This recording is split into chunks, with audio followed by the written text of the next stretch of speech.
Hello students, very good morning. गुरु learning app पे आपका स्वागत है।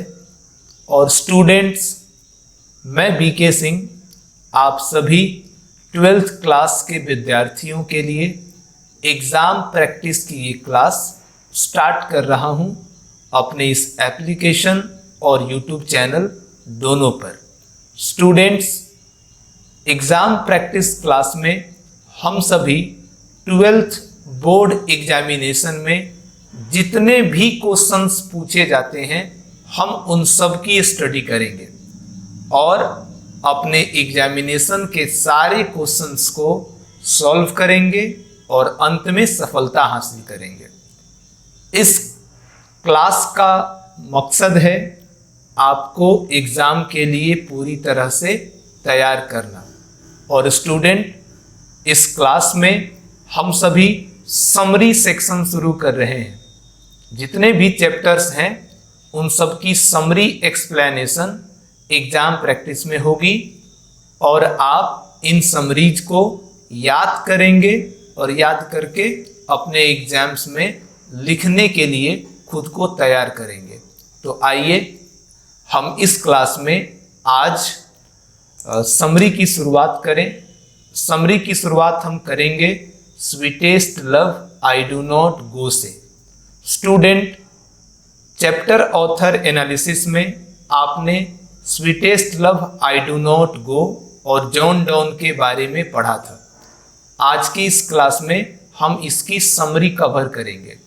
Sweetest love I do not go आप जानते हैं ये एक लव पोयम है, लिरिक है, लिरिकल पोयम है या फिर एक मेटाफिजिकल पोयम है जिसे जॉन डॉन ने लिखा है। जॉन डॉन का जन्म 1572 ईस्वी में हुआ था और उनकी मृत्यु 1631 ईस्वी में हुई थी। मैं आपसे रिक्वेस्ट करता हूं स्टूडेंट कि आप लेखक के जन्म और मरण की डेट जरूर याद रखिए, सन याद रखिए। ये आपके एग्जाम में हेल्प करेगा।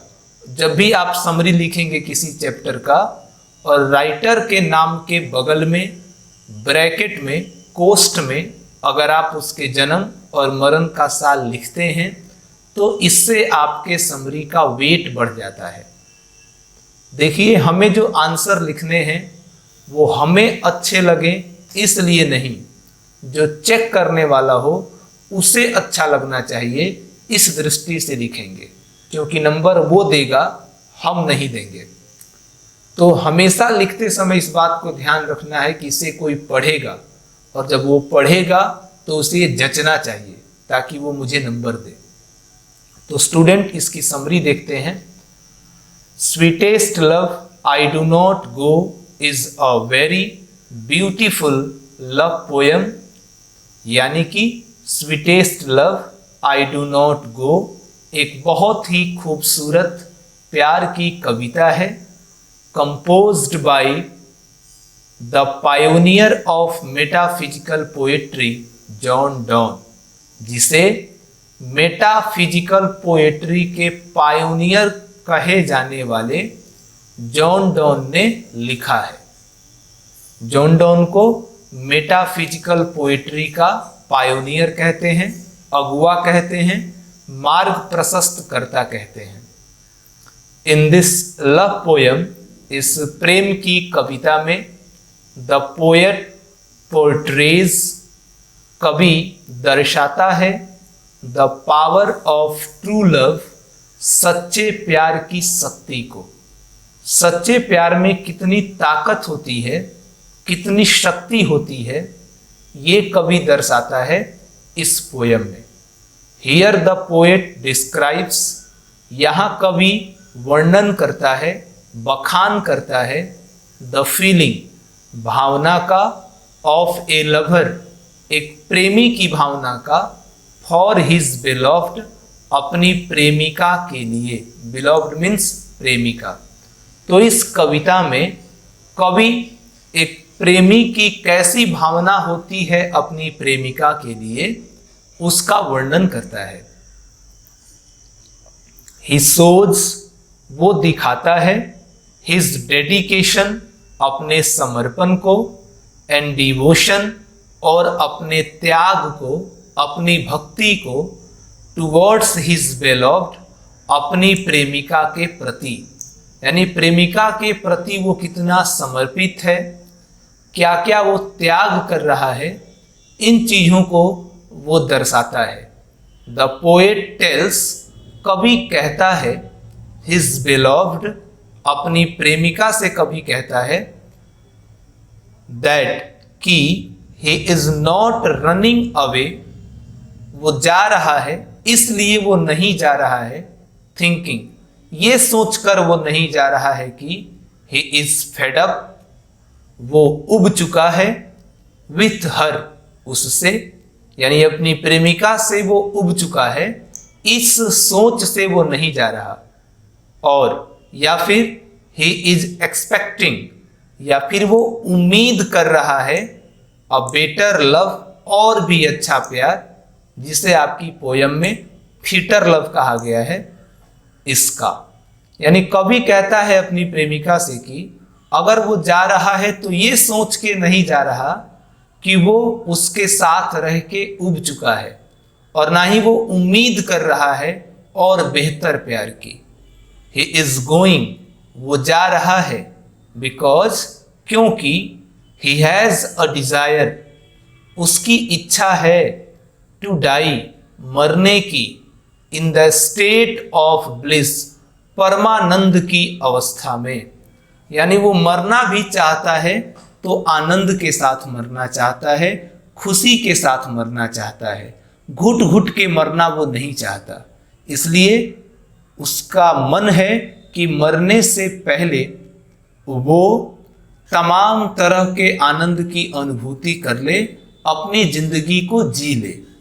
ही वांट्स, वो चाहता है, दैट कि व्हेन, जब, डेथ, मृत्यु, एक्चुअली कम्स, आए, जब मृत्यु आए, ही इज फुली प्रिपेयर्ड, तो वो पूरी तरह से तैयार हो, टू फेस डेथ, मृत्यु का सामना करने के लिए। कवि कहता है कि जब मृत्यु आए तो मृत्यु का सामना करने के लिए मैं पूरी तरह से तैयार रहूंगा, और इसके लिए मुझे अपनी जिंदगी जीनी होगी, अपनी जिंदगी को मैं जीना चाहता हूं। According to Donne, John Donne के अनुसार, love is a way of life, प्रेम जीवन का एक रास्ता है, जीवन का एक तरीका है, विच लर्न, जो सिखाता है, अ मैन, इंसान को, टू लीव, जीना। कवि कहता है कि प्रेम जीवन का एक रास्ता है जो इंसान को जीना सिखाता है। इवन, यहाँ तक कि अ मैन्स लाइफ इज नथिंग, इंसान का जीवन कुछ भी नहीं है, विदाउट लव, प्यार के बिना। Almost it becomes hello for human, जिस इंसान के जीवन में प्यार नहीं है उसका जीवन नरक बन जाता है, हेल बन जाता है। यानी इंसान की जिंदगी में प्यार का होना जरूरी है। प्यार कैसा हो? सच्चा प्यार होना चाहिए। The poet assures his beloved that he will come back exactly as the sun comes back every day। कवि अपनी प्रेमिका से कहता है कि वो वापस आ जाएगा, ठीक उसी प्रकार वापस आ जाएगा जैसे सूरज वापस आ जाता है हर दिन। आपके पोएम में कवि ने लाइन कही थी कि द सन वेंट हेंस, सूरज चला जाता है। सेकेंड स्टेंजा में कवि ने वर्णन किया था, द पोएट प्रोमिसेस हिम, यहां हर होना चाहिए, सॉरी, कवि उससे, अपनी प्रेमिका से वादा करता है कि he return will be faster than the sun because he has reason to return soon. उसकी जो वापसी होगी वो बहुत तेज होगी, सूरज से बहुत तेज उसकी वापसी होगी, सूरज से भी जल्दी वो वापस आ जाएगा। बिकॉज, क्योंकि, ही हैज रीजन, उसके पास कारण है टू रिटर्न सून, जल्दी वापस आने का, क्योंकि उसके पास जल्दी वापस आने का कारण है। सूरज के पास इच्छा नहीं है, समझ नहीं है कि वो जल्दी से वापस आ जाए। वो अपनी पूरी यात्रा खत्म करके वापस आता है, लेकिन लेखक के पास कारण है कि अगर वो लेट करेगा तो उसकी पत्नी, उसकी प्रेमिका बेचैन हो जाएगी। इसलिए वो कहता है कि मेरे पास कारण है जल्दी से लौट कर आने की, तो विश्वास करो मैं बहुत जल्द तुम्हारे पास लौट कर आ जाऊंगा। फिर है कि the poet tales his beloved, कवि अपनी प्रेमिका से कहता है नॉट टू मॉर्न, कि वो शोक ना मनाए, वो उदास न हो, हिज विजिट, उसकी यात्रा से। अगर वो यात्रा करने जा रहा है तो उसकी यात्रा से भी उदास न हो। मौर्न मतलब होता है शोक मनाना। The pain of the poet, कवि की जो तकलीफ है, is also distressed by seeing her sad, कवि की तकलीफें बढ़ जाती हैं जब वो अपनी प्रेमिका को उदास देखता है। ही टेल्स हर, वो उससे कहता है दैट कि she will be present with him, वो उसके साथ हमेशा उपस्थित रहेगा। बोथ सोल्स, दोनों आत्माएं, आर कनेक्टेड, जुड़ी हुई हैं, टू ईच अदर, एक दूसरे से। कवि की आत्मा, उसके प्रेमिका की आत्मा एक दूसरे से जुड़ी हुई है। सो इसलिए there is no question of separation, separation means अलग होना, जुदाई, इसलिए अलग होने का तो कोई सवाल ही नहीं है। There is no question of death, मरने का तो कोई सवाल ही नहीं है। जो लोग जिस्मों से जुड़े होते हैं वो अलग हो सकते हैं, लेकिन जिनकी आत्माएं जुड़ी होती हैं वो कभी अलग नहीं हो सकते, वो मर के भी एक दूसरे में जिंदा रहते हैं। ये कवि बताना चाहता है। वो कहता है कि अगर मैं मर भी गया तो मैं तुम्हारे साथ रहूंगा, क्योंकि मेरी आत्मा तुम्हारे आत्मा से जुड़ी हुई है, और जिनकी आत्माएं जुड़ी होती हैं वो ना तो कभी बिछड़ते हैं ना कभी मरते हैं। लास्ट है कि the poet Passage the essence of his thought, कवि अपनी विचारों का सारांश निकालते हुए कहता है कि मैन इज मोर्टल, इंसान मरणशील होता है, इंसान मरते हैं, बट लव इज इमोर्टल, लेकिन प्यार अमर होता है, प्यार कभी मरता नहीं है। ये इस कविता का केंद्रीय भाव था कि इंसान मरते हैं लेकिन प्यार कभी मरता नहीं है। तो स्टूडेंट, ये समरी थी। आप वीडियो को रोक कर शुरू से इस चैप्टर की समरी को लाइन बाय लाइन अपनी कॉपी में नोट करिए और इसे रिमेंबर कर लीजिए, तब जाके मैं आपको पढ़ा रहा हूँ ये सार्थक होगा। केवल वीडियो देखने से कुछ नहीं होगा स्टूडेंट, आप इन्हें याद कीजिए। और हमारे इस एप्लीकेशन से भी आप जुड़ सकते हैं, जहां 12th क्लास की क्लासेस लाइन बाय लाइन पढ़ाई जा रही हैं, ग्रामर की क्लास दी जा रही हैं और PDF बच्चों को भेजा जा रहा है। ज़्यादा जानकारी के लिए आप हमें इस नंबर पे संपर्क कर सकते हैं, आपको ऐप से जुड़ने की डिटेल्स दे दी जाएंगी। Thank you student. हम अगले दिन अगले चैप्टर की समरी के साथ मिलेंगे।